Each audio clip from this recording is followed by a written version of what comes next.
please welcome to the stage Rob McCargow. I made no promises, I can't do golden rings, but I'll give you everything. Well, thank you very much for a very generous welcome. And far more accurate, Julia, I must say, than a conference in Manchester last year, about 500 people. And I was welcomed to the stage as one of the leading experts in artificial insemination. But today we're talking about artificial intelligence, and I have a clicker here. So, first of all, a huge amount of noise on this technology over the last 2 years or so, and I agree with that question. It's massively overhyped. And I think the main thing we're facing at the moment is this issue that it's either quite polarized down this direction of either tech utopia, tech solutionism, AI will cure all of our ills in the world, as espoused by the likes of Mark Zuckerberg, or this quite frightening, quite negative, quite dystopian perspective of AI obliterating jobs and enslaving us in the future, like the Elon Musks of the world. I don't think either of these guys are particularly useful to help us evolve this narrative around what this AI will do for us as society and in business in our careers. There is quite a nice historical perspective I think we should be guided by. Now this, for those you don't know, is a guy called Douglas Adams, the author of The Hitchhiker's Guide to the Galaxy. And he had a wonderful set of rules that he came up with when he was alive. Rule number 1, everything that's already in the world when you're born is just normal. Anything that gets invented between then and before you turn 30 is incredibly exciting and creative, and with any luck you can make a career out of it. And rule number 3, anything that gets invented after you're 30 is against the natural order of things, and it's the beginning of the end of the universe as we know it, until it's been around for about 10 years when it works out all right after all. So I think this does set a scene. I'm going to go off track a little bit, and I was inspired by that really lively tweet storm we did just then as well, Julia. So I think what I wanted to pick up is that this is quite a male-dominated discourse at the moment, and I'm not necessarily helping the case standing on this stage today. Who knows what a manel is in this audience? Hands up. Manel. M-A-N-E-L. A male all panel. Has anyone seen these happening? So I do about, 100 events a year. This is, I think, my 103rd event of the year. These are the sort of excuses I get when I challenge conference organisers why they've got 5 white men in a row. We know we have no women. Could you send some names? We tried, but a lot of women were just too busy or unavailable. I can't believe I didn't notice. How embarrassing. They weren't on the publicity list, but there were a lot in the audience. Look at how many of our moderators are women, and there just weren't any women who met our criteria. Now, I think the problem is that this is a very easy thing to fix, but I need your help in doing this, because I've done all right this year. I've not sat on a single manel all year, but I need your help to kind of banish this for good. So everyone get their phones out, get on Twitter. I want to do a selfie. I want an angry selfie, banishing the manel. And if you could tweet using all the hashtags we've got now, I'm with @Rob McCargow. Together, we will banish the manel. Let's give that a go. And the best selfie, you'll earn the right for me to come and give a speech at your company next year. But anyway, on with AI. I think a better way of describing it is where we are today. It's pretty stupid. It's quite narrow. It's providing a degree of utility in our lives, but it's not necessarily impacting the world of work massively. I think over the next few years, we'll see this augmented intelligence taking hold, making the best of humans and machines. A lot of the narrative tends to go down this sort of long-range autonomous intelligence where there's no requirement for humans at all. And I think where we are now is on this tipping point between assisted and augmented. But there's quite a few things that are holding back AI from happening. First of all, I think Pippa said also there's a real issue around bias, around the lack of governance. I think also in a climate where public trust in businesses is at an all-time low, there is a real risk about the issue that AI could have in terms of negatively disrupting society. And I think also it's raising this whole host of ethical dilemmas. And I think it's quite fair to say that AI has not always worked out well. There were some points that Pippa and Joanna both raised in their talks. We've had chatbots that have been exposed to the public and have been trained by the public to be misogynistic, climate change denying fascists. We've had beauty bots that have judged women's beauty contests and preferred light skin compared to dark skin. But it goes the other way. Google Street View scanned this cow's face by a canal and pixelated its face out to protect its privacy. So it doesn't always work out to plan. I'm going to skip through because I think Julia said I've only got 18 minutes here. So there's a little bit of overlap here. Jobs, we think that, yes, huge amounts of jobs could be disrupted by AI, maybe up to 30% in the next 15 years. But, we see this massive economic boost that comes through that also sees as driving more labour demand. But the big thing here is how do we adapt our workforce? How do we embed lifelong learning? How do we ensure that people are prepared for the future?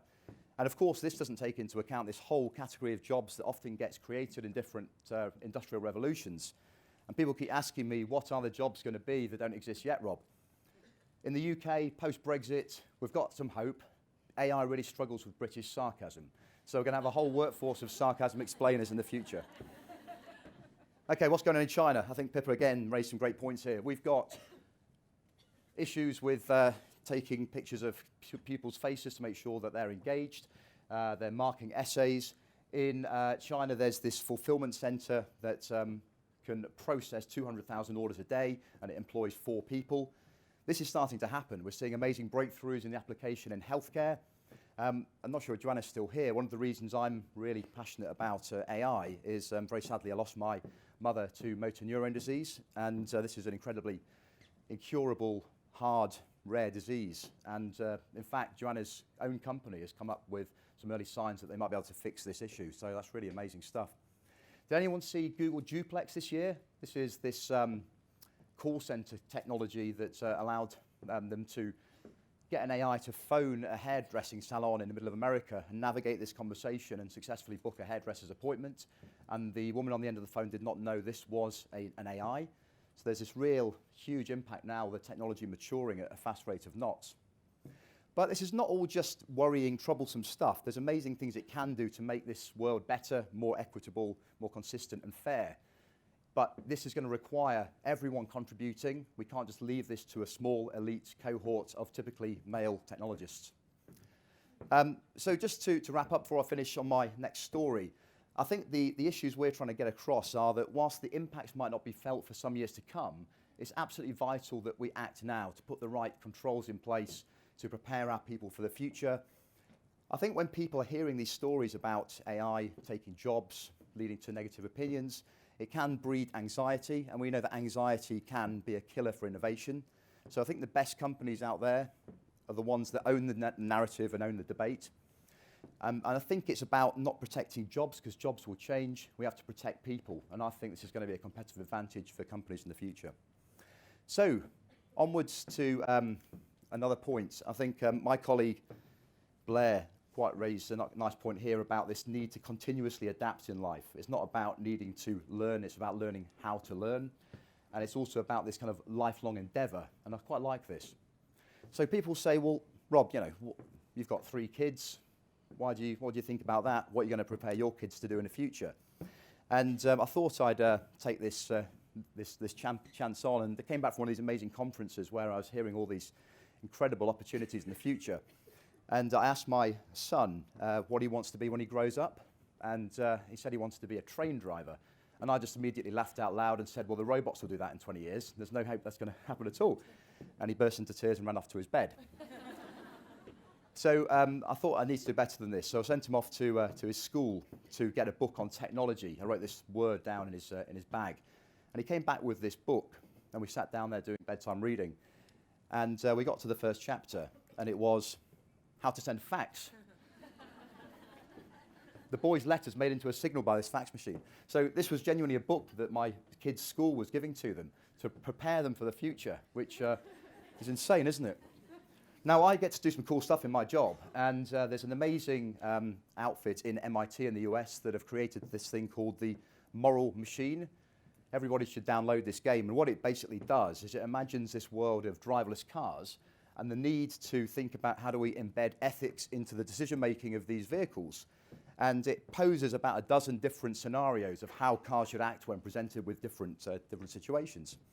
And so I thought I'd get my kids to play this game. So this is one of the scenarios. You can see a car driving towards certain death against this barrier, 3 middle-aged women, 2 kids, crossing the road illegally, 4 old people and a middle-aged woman. What did my kids do? Did they stay on course, or did they swerve the car? What do you reckon? Yeah, the oldies got it, yeah. But I know there's some really cool techie geeks that love data analytics in this audience, so you'll love this. It produces a dashboard. And it provides a dashboard of the propensity to preserve certain life over others. And my kids clearly prefer dogs over humans. I think there's a lot to be said for that. They definitely prefer young people over old people. They definitely kill grannies the most. And actually, I'm not that bad a parent. These kids actually uphold the law quite a bit, so I'm not doing too badly here.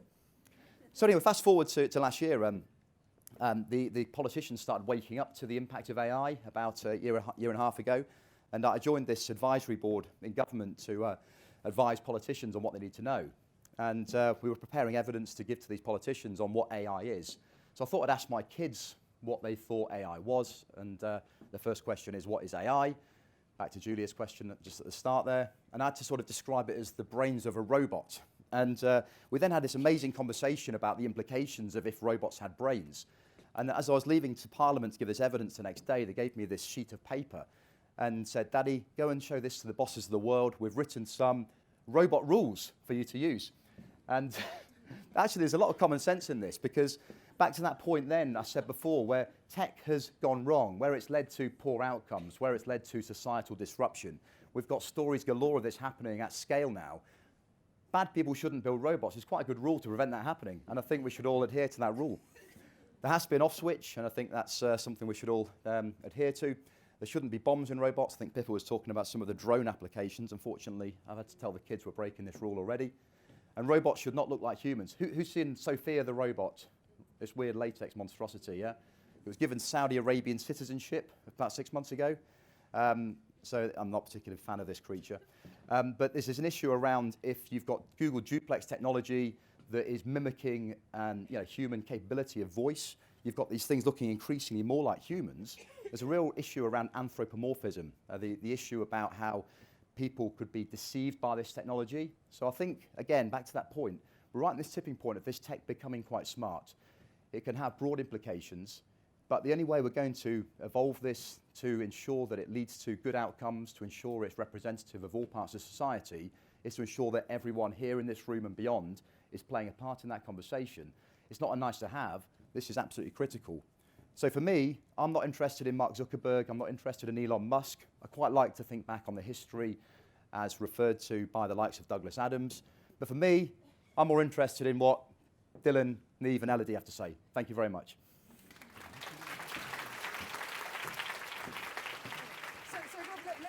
Let me take a moment just to ask you a question from the audience. So we had we've had a lot in actually, which is important. So what's your opinion on the role of media in portraying AI as the evil of the world? Yeah. And actually, I think this builds on a couple of other questions we had coming out, which is around is there a wave of scaring consumers with some of the darker stories of AI that potentially could counter against the innovation debate? Yeah. So there was quite a famous story when the late Stephen Hawking was opening this new AI centre in Cambridge 2 years ago.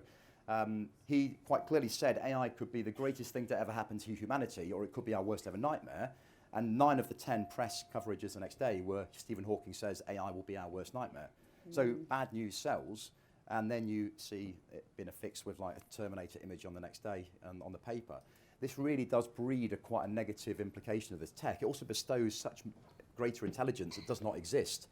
On the other hand, though, we don't want to get too hypey and too kind of overly, eulogizing about this as well. There's a kind of a calm, sober course down the middle that looks at what this technology could offer, but doesn't kind of get carried away either side of the discourse. Wonderful. Great. Thank you very much. So Rob's going to be coming back to join a panel later on today. But for now, please thank Rob for your thoughts, your insights. Wonderful. Thank you very much indeed. Thank you. That's great.